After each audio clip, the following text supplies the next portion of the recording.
Halo, apa kabar pemirsa? Kita berjumpa dalam Warta Permen, informasi aktual seputar parlemen. Bersama saya, Uki Bahtiar.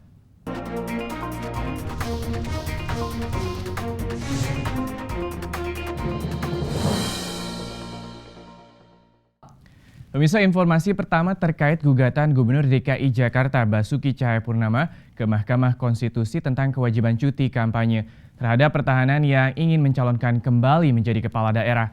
Komisi 2 DPR RI menilai kewajiban cuti kampanye bagi pertahanan sudah sesuai dengan Undang-Undang Nomor 10 Tahun 2016 tentang Pilkada. Kita simak informasi selengkapnya. Menanggapi gugatan Gubernur DKI Jakarta Basuki Cahayapurnama ke Mahkamah Konstitusi tentang kewajiban cuti kampanye terhadap incumbent yang ingin mencalonkan diri kembali dalam pilkada. Ditemui usai rapat konsultasi di Gedung DPR RI Jakarta, Wakil Ketua Komisi 2 DPR RI Lukman Edy menyayangkan sikap Basuki Cahayapurnama yang menolak melakukan cuti kampanye dengan mengajukan gugatan kepada Mahkamah Konstitusi. Cuti kampanye bukan aturan yang dibuat untuk menghambat incumbent maju dalam pilkada atau melaksanakan fungsi dan tugasnya. Lukman Edy menjelaskan di Indonesia sudah ada sistem birokrasi yang mengatur apabila kepala daerah melakukan cuti. Untuk itu, kepala daerah yang ingin mencalonkan diri kembali dalam pilkada tidak perlu khawatir dengan proses pemerintahan selama kepala daerah tersebut menjalani cuti. Cuti kampanye itu memang jelas sekali substansinya supaya tidak ada konflik of interest gitu ya. Nah kalau misalnya Ahok tidak mau cuti kampanye karena ingin mengawal APBD, yang nggak usah nyalonkan jadi gubernur lagi gitu. Kawal saja APBD-nya sampai akhir, ya. Nah, sementara Ahok jangan beranggapan bahwa mesin birokrasi ini mati gara-gara misalnya dia cuti. Enggak. Ini birokrasi sudah hidup sejak Indonesia merdeka, ya. Jadi kalau dia cuti sudah ada mekanisme penggantinya siapa. Senada dengan Lukman Edy, anggota Komisi 2 DPR RI Arteria Dahlan menegaskan, cuti kampanye bagi petahana adalah wajib untuk mencegah adanya kampanye terselubung dan penggunaan fasilitas negara. Oleh karena itu, Arteria meminta seluruh incumbent yang ingin maju dalam pilkada agar menaati peraturan yang ditetapkan dalam Undang-Undang Pilkada. Yang kami buat untuk membatasi penyimpangan kewenangan. Yang kami buat untuk membuat semuanya taat asas. Kenapa kita katakan cuti tidak masa aktivitas kampanye saja? Cuti ini semasa kampanye, agar kita tidak perlu repot-repot lagi antara adanya kampanye terselubung, penyalahgunaan fasilitas negara karena yang bersangkutan juga sudah tidak sudah cuti pada saat menjabat. Dan cuti ini sama sekali tidak mengurangi masa jabatan seorang kepala daerah. Jadi konsekuensinya kan sederhana. Pak Ahok ini pejabat negara yang makan uang APBD, ya, taati hukum, taati aturan. Nanda Oktaviani dan Denus, TVR Parlemen melaporkan.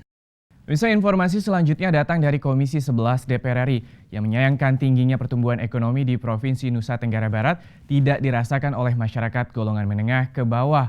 Hal itu dapat terlihat dari masih tingginya angka kemiskinan di provinsi tersebut.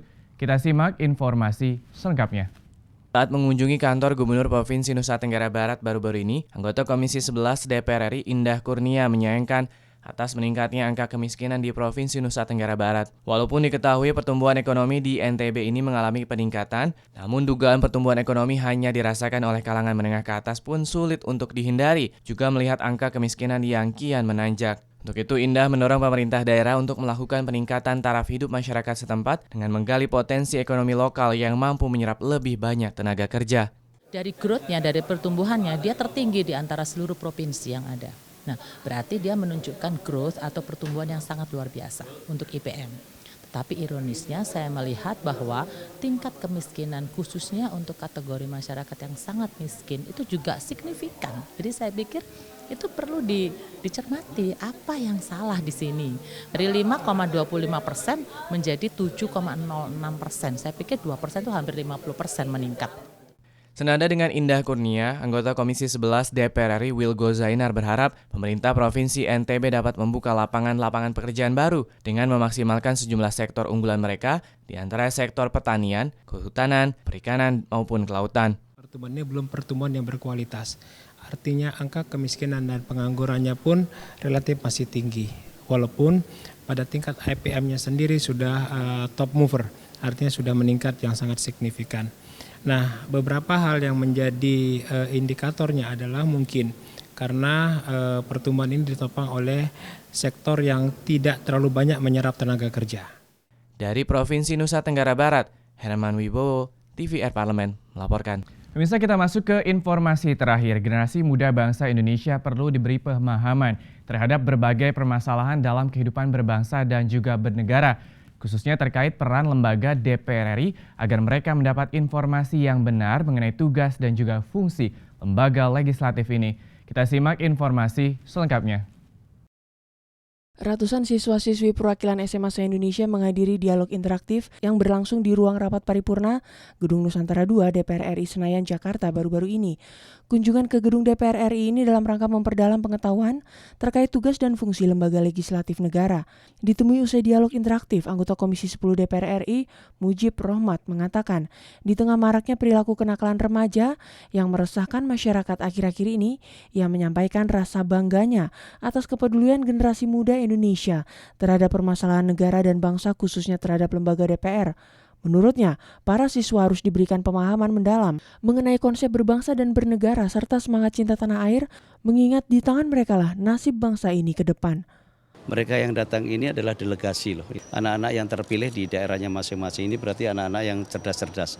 Nah, kalau mereka itu sudah datang ke sini dan kita kasih pengetahuan, pengalaman dan informasi-informasi, moga-moga ini menjadi punya kepedulian yang sama. Ini mewakili dari generasi muda yang di tempat lain kita gelisah tentang bagaimana perilaku generasi muda di masyarakat. Nah, ini ada generasi muda yang aware terhadap masalah bangsa dan negara. Itu saya kira harus mendapatkan apresiasi yang luar biasa. Mujib mengungkapkan rasa harunya terhadap pernyataan dari siswa yang mewakili Papua tentang bagaimana cara mereka berperan dalam memberikan informasi terkait lembaga negara dan konsep 4 pilar kepada masyarakat Papua. Menurutnya, pertanyaan tersebut merupakan bentuk kegelisahan siswa atas minimnya pengetahuan dan kesadaran rakyat Papua tentang eksistensi negara Indonesia. Bagaimana kayak proses menyusun perundang-undangan? Saya kira ini juga merupakan gambaran bahwa mereka itu sudah mulai aware, ya, mulai perhatian kepada persoalan-persoalan politik. Kita harapkan mereka tidak hanya cerdas secara intelektual, tapi ada kecerdasan sosial, kecerdasan politik juga yang. Alif dan Rizky, TVR Parlemen melaporkan. Pemirsa, demikianlah Warta Parlemen edisi kali ini. Sampai jumpa pada Warta Parlemen berikutnya. Terima kasih atas perhatian Anda. Wassalam.